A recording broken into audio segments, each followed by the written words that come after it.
2028ಕ್ಕೆ ತಯಾರಾಗ್ರಿ. ಕರ್ನಾಟಕದಾಗ ಒಂದು ಸನಾತನ ಧರ್ಮ ರಕ್ಷಣೆ ಮಾಡೋವಂಥವನ್ನೇ ಆಗಬೇಕು. ಮನೆ ತುಂಬ್ಕೊಂಥ ಮುಖ್ಯಮಂತ್ರಿ ಬೇಕಾಗಿಲ್ಲ ನಮಗೆ. ಅದು ಆದ್ರೆ ಮಾತ್ರ ನಮ್ಮ ಕರ್ನಾಟಕದಲ್ಲಿ ಧರ್ಮ ಉಳಿತದೆ. ಇವತ್ತು ಇಲ್ಲಿ ವೇದಿಕೆ ಮೇಲೆ ಅನೇಕ ಪೂಜ್ಯರು ಬಂದಾರೆ. ಕಾಸಗೇತೇಶ್ವರ ಮಹಾಸ್ವಾಮಿಗಳು ಹಿಂದಿದ್ದಾಗ ನಾ MP ಇದ್ದೆ. ಆವಾಗ DY ಉಪ್ಪಾರ್ ಅವರು ಒಂದು ಕಾರ್ಯಕ್ರಮ ಮಾಡಿದರು, ಗುರು ಕಾಣಿಕೆ ಅಂತೇಳಿ ಒಂದು ಕಾರ್ಯಕ್ರಮ ಮಾಡಿದ್ರು. ನಾನು ಬಂದಿದ್ದೆ. ಆ DY ಉಪ್ಪಾರ್ ಅವರು ಪಾಪ ಅವತ್ತು ಕಣ್ಣೀರು ಆನಂದ ಬಾಷ್ಪದಿಂದ ಭಾಷಣ ಮಾಡಿದ್ರು. ಏನು ಹೇಳಿದ್ರಂದ್ರೆ, ನಾ ಇಟ್ಟು ದೊಡ್ಡ ಕಾಂಟ್ರಾಕ್ಟ್ರಿಗೆ 2 ಹೆಲಿಕಾಪ್ಟರ್ ಇದ್ದರಪ್ಪ ಅವರು. ಈಗ ನಾ ಇಟ್ಟು ದೊಡ್ಡ ಮನುಷ್ಯ ಆಗೀನಿ, ಇಟ್ಟು ದೊಡ್ಡವ ಆಗೀನಿ. ಅದಕ್ಕೇನೋ ಅವಾಗಿನ ಕಾಲಕ್ಕೆ 1 ಕೋಟಿ ರೂಪಾಯಿನೂ ಅವರು ಇದು ಕೊಟ್ಟರು. ಅದಕ್ಕೆ ಅವ್ರು ಏನು ಹೇಳಿದ್ರು, DY ಉಪ್ಪಾರ್ ಇವತ್ತು ನಾನು ನೆನಪೈತಿ. ಯಾಕಂದ್ರೆ ಸಣ್ಣ ಗುರುಗಳು ಬಂದಾರಂತ ಮ್ಯಾಗ ನನಗೆ ಅವ್ರದ್ದು ನಾನು ಸೋಷಿಯಲ್ ಮೀಡ್ಯಾದಲ್ಲಿ ಅವರ ವಿಚಾರಗಳಿಗೆ ಕೇಳ್ತಿರ್ತೀನಿ.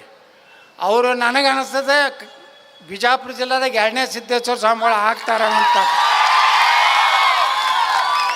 ಅಷ್ಟು ಅವ್ರ ವಯಸ್ಸು ನೋಡಿದ್ರೆ, ಅವರ ವಿಚಾರಗಳು ಅವ್ರು ಮಾತಾಡೋದು ನೋಡಿದ್ರೆ ನನಗೆ ಅನ್ನಿಸ್ತದೆ ನನ್ನ ತಲೆಯಾಗ, ಎಲ್ಲಪ್ಪ ಇವರೊಬ್ಬರು ನಮಗೆ ಸಿದ್ದೇಶ್ವರ ಅಪ್ಪಾರದ ಕೊರತೆಯನ್ನು ಬಿಜಾಪುರ ಜಿಲ್ಲೆಯಲ್ಲಿ. ಯಾಕಂದ್ರೆ ನಾನು ಸಿದ್ದೇಶ್ವರ ಸ್ವಾಮಿಗಳ ಪರಂ ಭಕ್ತ. ನಾನು ಅವ್ರು ಹೇಳ್ತಿದ್ರು, ನನ್ನ ಬಗ್ಗೆ ಕಂಪ್ಲೇಂಟ್ ಮಾಡ್ತಿದ್ರು ಕೆಲವು ಮಂದಿ ಸಿದ್ದೇಶ್ವರಪ್ಪರ ಬಳಿ ಹೋಗಿ, ಸ್ವಲ್ಪ ಗೌಡ್ರಿಗೆ ಹೇಳ್ರಿ ನಿಮ್ಮ ಭಕ್ತದನ ಸ್ಟೇಟ್ ಮಾತಾಡಬೇಡ ಅಂತ ಹೇಳ್ರಿ, ಮಂದಿ ಸುಮಾರು ಅದಾರ ಅಂತೇಳಿ. ಅವಾಗ ಏನು ಹತ್ತಿದ್ರು ಗುರ್ತದಲ್ಲಿ ಸಿದ್ದೇಶ್ವರಪ್ಪರು, ಇಲ್ಲ ಒಬ್ರು ಹಂಗೆ ಮಾತಾಡೋರು ಒಬ್ರು ಬೇಕು, ಎಲ್ಲರೂ ಸಮಾಧಾನ ಆದರೆ ಹೆಂಗೆ ನಡೀತೈತೆ ನಕ್ಕೋತ ಹೇಳ್ಬಿಡೋರು ಅವರು.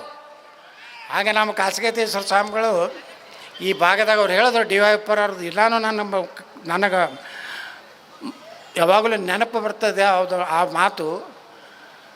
ಅವ್ರ ಸ್ವಾಮಿಗಳೆಲ್ಲ ಅಡ್ಡಾಡಿ ರೊಟ್ಟಿಗೊಳೆ ಮಾಡಿ ತಂದು ತಂದು ರೊಟ್ಟಿ ತುಗುಡಿ ತಿಂದು ಇಟ್ಟು ದೊಡ್ಡ ಶ್ರೀಮಂತನಾಗಿನ ಅಂತೇಳಿ DY ಉಪ್ಪಾರ್ ಜಾತಿ ಮಾಡಿದ್ರೆ. ಯಾರು ಲಿಂಗಾಯತರ ಜಿಲ್ಲೆ ಜಾತಿ ಮಾಡಿದ್ರ? ಇವತ್ತು ತುಮಕೂರು ಸಿದ್ಧಗಂಗಾ ಮಠ ಅಲ್ಲಿ ಹೋದ್ರೆ 10,000 ಮಕ್ಕಳು ಇವತ್ತು ಶಿಕ್ಷಣ ಕೊಡ್ತಾರೆ. ಮನೆ ಕೊಪ್ಪಳ ಮಠಕ್ಕೆ ಹೋಗಿದ್ದೆ ನಾನು. 101 ಕ್ವಿಂಟಲ್ ಅಕ್ಕಿ, 10 ಕಿಲೋ ತುಪ್ಪ, 5,000 ವಿಭೂತಿ ತೊಗೊಂಡೋಗಿದ್ದೆ.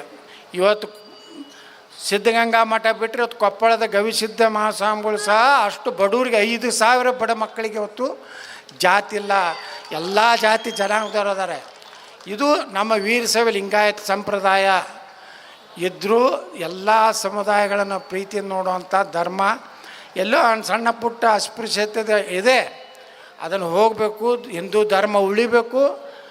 ಭಾರತದಲ್ಲಿ ಮುಂದಿನ ಮೋದಿಯವರ ನಂತರ ಯೋಗಿಯವರು ಆಗ್ಬೇಕಂತೇಳಿ ಪ್ರಾರ್ಥನೆ ಮಾಡಿಕೊಂಡು ನಾನು ನಿಮ್ಮ ಮಾತುಗಳನ್ನು ಮುಗಿಸ್ತೀನಿ. ಜೈ ಹಿಂದ್, ಜೈ ಕರ್ನಾಟಕ, ಬೋಲೋ ಭಾರತ್ ಮಾತಾ ಕಿ ಜೈ ಶ್ರೀರಾಮ್.